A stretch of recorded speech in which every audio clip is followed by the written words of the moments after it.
Salut les conciergeries Airbnb, ici Henrik du site louerpremium.com dans lequel j'explique comment faire exploser le chiffre d'affaires de ta conciergerie Airbnb. Aujourd'hui, on va voir comment maîtriser, limiter les frais de gestion pour un appartement en Airbnb. C'est parti!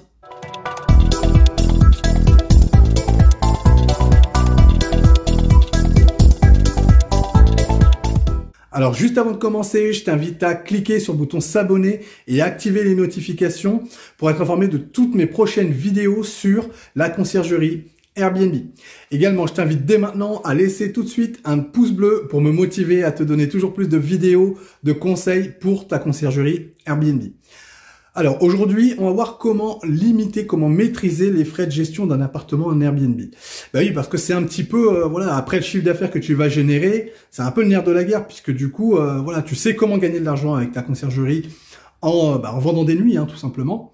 Et bien, il va falloir que tu maîtrises aussi les dépenses. Alors les dépenses, elles vont porter notamment sur quoi?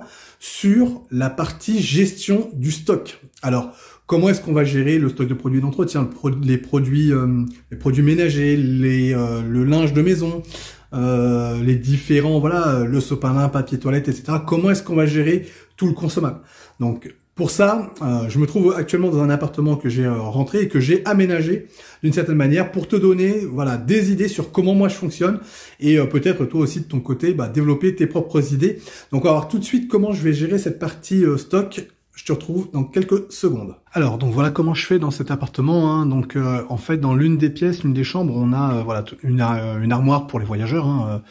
Voilà tout ce qui est de plus classique. Hein. Voilà, on a laissé un peu de linge de maison. Sinon, c'est plutôt vide pour qu'ils aient la place de ranger leurs affaires. Mais voilà, du coup, où je vais stocker le linge propre, j'ai prévu voilà cette petite armoire qui est pas très grande, hein, qui prend pas beaucoup de place. Elle fait 30 cm par 30 cm sur 1,80 m. Donc voilà, il y a largement de quoi faire. Et du coup, voilà, cette armoire va me servir de stockage. Je l'ai également donc fermé avec un cadenas. Donc tout ça pourquoi finalement? Pour pas que les voyageurs puissent accéder à ce stock trop facilement et puis utiliser de manière abusive ce qu'il y aurait dedans. Alors, tu as plein de manières hein, de sécuriser ça. Moi, pour cet appartement, j'ai choisi d'utiliser une petite armoire avec le stock. L'idée, c'est vraiment que les voyageurs ne surutilisent pas entre guillemets, le stock de linge, le stock de produits d'entretien, etc. Donc voilà, j'ai tout mis là-dedans. Donc un petit cadenas à code, là, tu vas le voir. Donc c'est un cadenas qui est hyper simple. Hein, donc c'est une armoire. Tu vois, c'est un petit cadenas comme ça avec un petit bouton qui nous permet d'ouvrir ce fil ici. Et en fait, la porte va pouvoir s'ouvrir. Donc comment on a installé ça en fait, hein, on voit on a percé la porte et on a percé le meuble de ce côté-ci pour pouvoir faire passer le fameux fil en question. Et puis dedans tu vas retrouver le stock donc du papier toilette, du linge de maison, du linge de rechange, hein, surtout à ne pas oublier aussi les rechanges de coussins pour le salon par exemple, hein. Donc là j'en ai pris un petit peu, là aussi un coussin supplémentaire au moment où on laverait les coussins du salon. On a des différents plaids qu'on a en doublon, on a un petit peu du linge de maison, on a du sopalin, du papier toilette, on a des ampoules, ça c'est important également. Donc voilà, le but du jeu c'est de pouvoir stocker tout ça là-dedans de manière un petit peu sécurisée pour pas que les voyageurs les surutilisent, parce que du coup, si toi tu penses que le voyageur n'a utilisé que le linge de maison qui lui était dédié, si t'as pas sécurisé le stock et que le voyageur a tout utilisé, pour le voyageur qui arrive ensuite, ça va être très très compliqué. Donc voilà, moi c'est comme ça que j'ai choisi de sécuriser ici. Voilà, donc une petite armoire avec un cadenas, ça fait très bien l'affaire.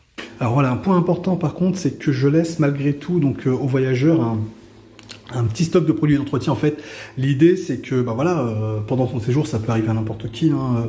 On renverse quelque chose, on a besoin de ce qu'il faut pour nettoyer ou pour que ce soit un petit peu propre.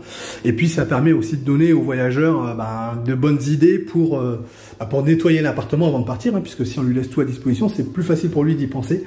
Donc voilà, donc moi je lui laisse en fait des différents produits d'entretien hein, qui permettent des produits basiques, hein. On a du lave-vide, du multi-usage, de quoi s'occuper des toilettes, on a de l'antical, on a de quoi laver le sol, il y a même un petit peu de liquide vaisselle avec une petite bombe pour que ça sente bon. Voilà, quelques éponges complémentaires avec voilà, l'éponge pour bien nettoyer le four si jamais ils l'ont utilisé. Voilà, différents chiffons. Voilà, c'est plutôt basique, mais ça lui permet d'avoir ce qu'il faut, d'avoir quelques bonnes idées avant de partir, hein, pour nettoyer le bien avant de partir. Et ce qui fait que le travail de la femme de ménage sera vraiment facilité, par ça. Donc c'est sous forme de voilà, de petits paniers, un petit peu comme ça. Et ce petit panier, bon, on le laissera tout simplement à disposition des voyageurs. En général, je le mets sous l'évier. C'est bon, plutôt le bon emplacement pour ce genre de choses. Voilà, donc c'était juste pour te montrer un petit peu comment je fonctionne et puis te donner cette petite astuce. Il n'y a rien de très compliqué, mais voilà, c'est des choses que je te conseille de mettre en place pour maîtriser un petit peu voilà, les frais qui peuvent être liés à tout ce consommable, la gestion du linge de maison, etc. pour pas que tu aies de surprise entre deux voyageurs. Alors bien évidemment, tu as certainement toi-même d'autres manières de fonctionner, tu as peut-être même d'autres idées, donc je t'invite tout de suite à les mettre là en commentaire en me disant tout de suite voilà comment toi tu gères cette partie stock, consommable et linge de maison pour optimiser tes coûts de fonctionnement. Voilà, n'hésite pas à en parler dans les commentaires et je te répondrai avec plaisir.